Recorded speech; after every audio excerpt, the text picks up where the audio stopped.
작업실과는 조금 다른 분위기의 이곳. 여러 대의 현미경이 눈에 띄는데요. 도대체 뭘 하는 곳인가요? 여기는 보석을 감정하는 감정실이에요.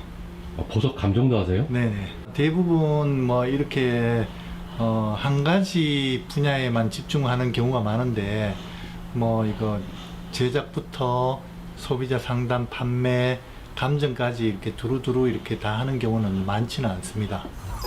IMF 당시 새로운 경쟁력이 필요하다는 생각 끝에 보석 감정사 자격증을 취득하게 되었다고 하는데요. 이제는 감정으로도 제법 이름을 알리고 있습니다. 오늘은 강원도에서 택배로 보내온 보석을 감정할 예정인데요. 방문하기 어려우신 분들 같은 경우는 택배로 이렇게 감정 의뢰가 이렇게 많이 오는데 요즘 같은 경우에는 코로나 때문에 더더군다나 이렇게 택배 문의가 이렇게 조금 많이 늘어난 편입니다. 감정을 의뢰한 보석은 붉은 빛이 영롱한 두 개의 루비. 보기에도 가격이 상당할 것 같습니다. 그게 진품이면 얼마 정도 되는 거예요? 뭐 10억, 20억도 될 수도 있죠. 이게 천연이면. 만약 이 보석이 천연 루비라면 예상 가격은 20억 이상. 드디어 본격적으로 감정을 시작하는데요. 현미경을 통해 루비의 상태를 꼼꼼하게 살펴봅니다. 과연 이 커다란 루비는 진짜일까요? 가짜일까요? 큰 거는 가짜네요. 가짜입니까? 네네. 감정 결과 이 커다란 루비는 가짜. 이어서 두 번째 루비 감정을 시작합니다. 루비는 작은 것일수록 진품일 가능성이 높다고 하는데요. 과연 진품이 맞을까요?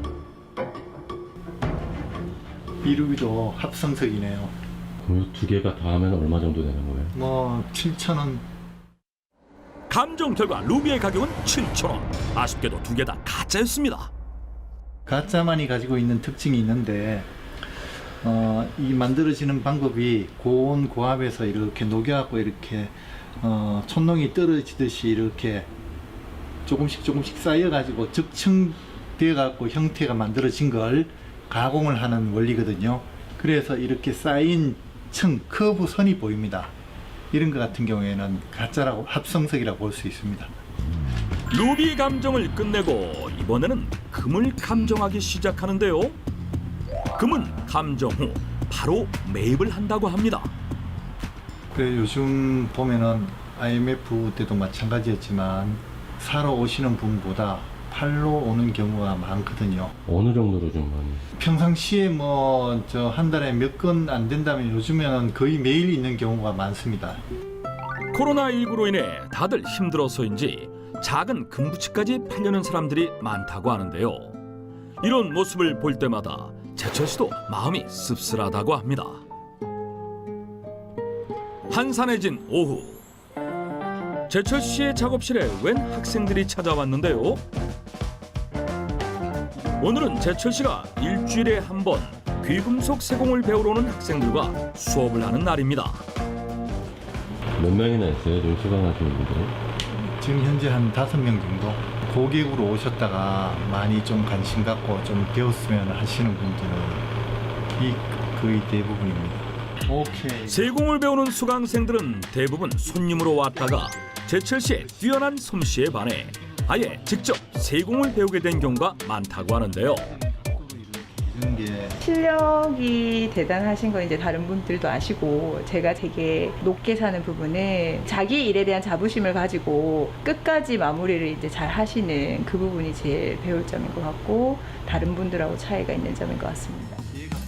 수업을 할 때면 제철 씨가 학생들에게 귀에 못이 박히도록 강조하고 또 강조하는 것이 하나 있다고 합니다. 기본기를 제일 중요하게 생각하거든요. 기본기가 왜 중요하냐 하면은 기본기만 잘 익혀 놓으면은 그 기본기를 이용해 가지고 응용이 되기 때문에 그래서 따로 뭐 이렇게 일일이 배우지 않아도 그 배운 기본기 갖고 응용을 할 수 있기 때문에 그 기본기를 제일 중요하게 생각합니다. 요즘은 힘들고 어려운 직업을 기피하는 추세라 세공 기술 역시 배우려는 사람이 그리 많지는 않다고 하는데요. 열악한 작업 환경을 개선해서 보다 많은 후배들이 귀금속 세공의 기술을 배울 수 있게 하고 싶다는 제철 씨. 30년 전이나 지금이나 제가 배울 때나 그 별반 달라진 환경이 아니다 보니까 제 나이 밑으로는 이제 제대로 된 기술자들이 없다고 보면 돼요. 그래서 그런 부분이 안타까운데 누구든지 이렇게 관심이 있고 배우려고 하는 사람이 있다면은 그런 부분들을 그냥 제가 뭐 차근차근히 뭐 제대로 알려줄 수 있는 그런 기회가 만들어졌으면 하는 게 바람입니다. 32년간 귀금속 세공의 외길을 걸으며 자신만의 특별함을 만들기 위해 노력을 멈추지 않았던 이제철 씨. 진흙 속 원석을 갈고 닦아 빛나는 다이아몬드가 되듯 당신의 삶도 빛나는 다이아몬드와 같기를 응원하겠습니다.